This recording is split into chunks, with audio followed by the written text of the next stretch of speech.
Hey, I'd like to welcome you to another episode of the Mission Matters Business Podcast, your source for all things business. My name is Adam Torres. You can follow me on Instagram at @AskAdamTorres. Keep up with my book releases, book tour schedule, signings, all that other good stuff. Always love to connect with you there. And as always, if you'd like to apply to become a co-author of one of my upcoming books, just head on over to the website, missionmatters.com, and click on Become an Author to apply. All right, so today I have Stephanie Scheller on the line, and she is founder over at Grow Disrupt. Stephanie, welcome to the show. Hey, I'm super excited. Thanks for having me on. All right, so excited to get into today's topic. So we're going to get into how to create a stable business. But before we do that, let's go a little bit further into what you're doing over at Grow Disrupt. Tell us a little bit more about the company, please. Yeah, so I founded Grow Disrupt based on, a whole long fun story. We started as a sales training organization. We realized that I was not, I love sales. I love sales training. I love digging into the nitty gritty of it, but I was really passionate about working with small businesses as a whole. And so we made the transition about 2 years ago to being an event company where we are basically, there's a ton of gurus out there. There's a ton of people out there who have all kinds of ideas on how to run a business. And half of them are just, selling dog, what, right?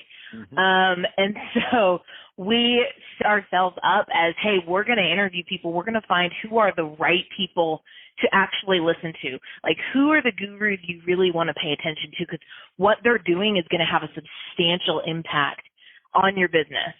And so we started putting on events where we interview speakers. I mean, we're doing one next January. I did almost 40 interviews for 6 speaker slots, trying to find the right speakers, the people that I could really trust to bring in and put on the stage as the expert, because my audience trusts me to put the right people out there. So that's what we do. We do events live and virtual where we bring the best geniuses we can to help small business owners create rapid growth. Man, that's exciting. I love it. And that's quite a bit of work for anybody that's ever put on a conference or anything else like that. 40, that's a lot to make sure you have the right person. So kudos to you on that one, and to your audience for benefiting from your work. So that's also a great transition. So let's get into today's topic. So how to create a stable business. I mean, where do you want to start with that one? Yes. So what's been interesting to me is that this whole how to create a stable business thing, so many people, they try and operate on like 2 legs of a business, right? They try and operate in fulfillment and sales. And they forget about, there's 5 keys that we found that are really, really important, right? We all know that as small business owners, you have to be good at your functional skill, right? You have to be a great plumber or author or financial advisor, whatever, right? But you also have to be a good business owner, and that becomes really overwhelming for people. And they're sitting here going, it's too much. So we just broke it down into 5 pieces, right? You have to develop your cash flow and your financial management skills. That's number 1. You have to develop your sales skills, and they either need to be your ability to sell, or if you grow your business, you have to get to the point where you can actually help a team sell, because it can't all rely on you. Number 3 is your people management, and I always make a joke. I'm like, that people management also includes managing yourself, because most of us are pretty terrible managers for ourselves. I was. And then number 4 is your SOPs, which leads to quality control, so your standard operating procedures. And then number 5 is your marketing and branding. And when you break it down, and as a business owner, you just try and develop your skills in these 5 areas, what it will do is it allows you to grow the entire business in a really strong, stable way that allows you to weather whatever gets thrown your way. Wow, that's I love the way you break those 5 down so simply, as if they're so easy, right? Right, I know, right? It's just, it's like, gosh, what's wrong with people? Why don't I have this all? Now so that being said, right. I know you've worked with a lot of people. I know you've been in the business for a long time. What do you find are some of the, so now they have the 5. What do you find are some of the challenges or the obstacles that really hold business owners and businesses back from whether it's these 5 or another 4 or whatever, but there's always like these things that hold people back from really accomplishing their goals and kind of taking their businesses to the next level. Where do you find are some of those common things that you see happen over and over again? Well, a couple of it. One of them is not knowing which one to work on. So even when you break it down to, hey, there's really only 5 things you need to become a real expert in business to have a stable business, even when you break it down, like they don't know which one to go at first because they're like, well, my sales are in the toilet, but also I feel like I need to work on marketing because marketing will result in more sales, right? Well, but oh my gosh, but we aren't fulfilling proper, right?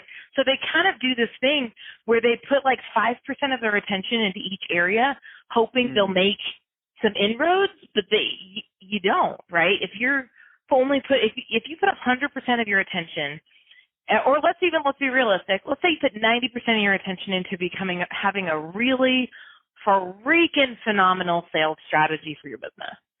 You will create so much more traction, so much quicker, and it will allow you, because here's the thing, right?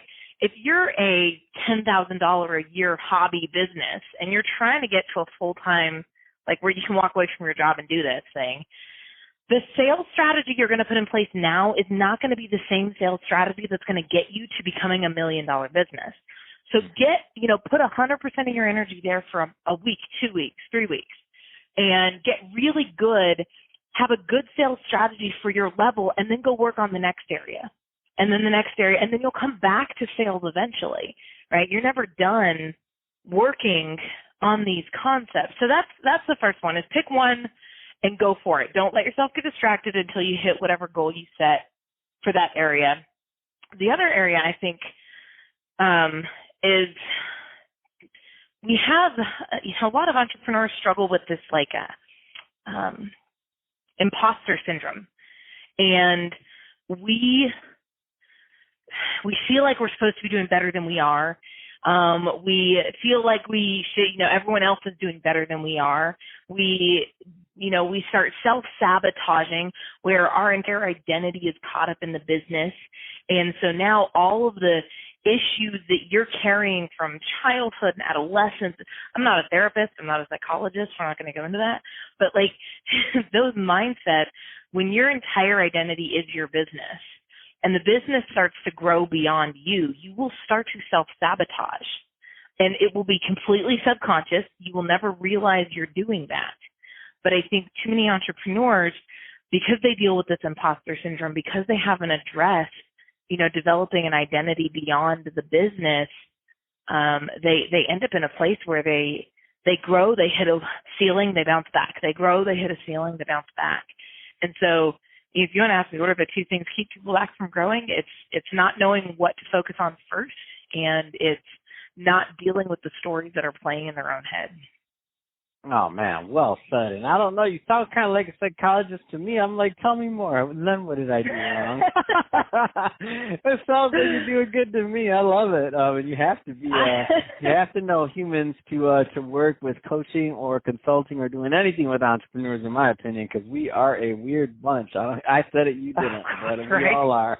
Why do we sign up for this punishment? I don't know, but we did, and we do every single day. Yeah, the funniest thing, right? I can talk so well about all this stuff because I've had to do so much work on like fixing my own mental issues, and I'm still doing work on fixing my own mental issues. I still there's we do it. It always strikes me as funny when people are like, "Oh my gosh, I can't wait to be where you are one day," and I just I've had like 4 or 5 people tell me that in the past year, and I just kind of. It caught me off guard the first 4 or 5 times because all I could think was really? You have no idea what I'm dealing with over here. This is a grass is greener situation.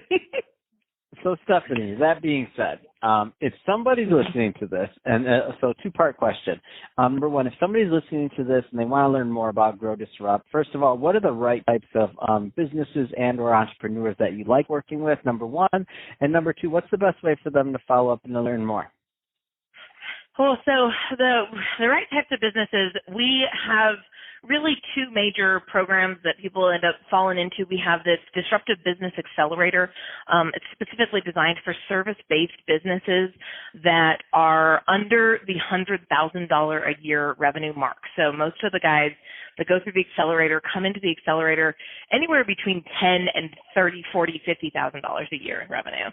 And the accelerator is designed to turn you into a $250,000 business inside of 6 months. And so it's basically taking you from literally micro business to small business level. And so I love working with those guys. Those guys have so much freaking heart, and they're just amazing. And then we have these bigger events that we do where, for example, the event that our big annual flagship event, the Grow Retreat, is really designed for the businesses that are between, right around $1 million all the way up to about $20 million a year in revenue. And they're in growth mode already, but they're also realizing that, hey, 3%, 5%, growth isn't cutting it, right? Or maybe they're getting 10, 20% growth, but the business doesn't feel stable. They always feel like they are, at risk of failing or falling apart. And so those guys come to our events because they are saying, hey, we need to get to 10, 20, 30, 40% of stable growth year after year. And the best place to go for information is our website, thegrowdisrupt.com. It is a wealth of information. We have articles on there. We have courses. We have free courses on there. We have paid courses on there. We have master classes. We have links to all of the research. We have this really cool quiz where you go through the quiz and it will tell you what to fix next in your business. So, I'm not going to fix the mental, the mindset issues you got, but I can help you figure out what you need to fix first. That's awesome. Well, Stephanie, it's been great having you on the show today. Appreciate you coming on and telling us more about what you're doing over at Grow Disrupt, but also about how to create a stable business. So great stuff there. And to the audience, as always, thank you for tuning in.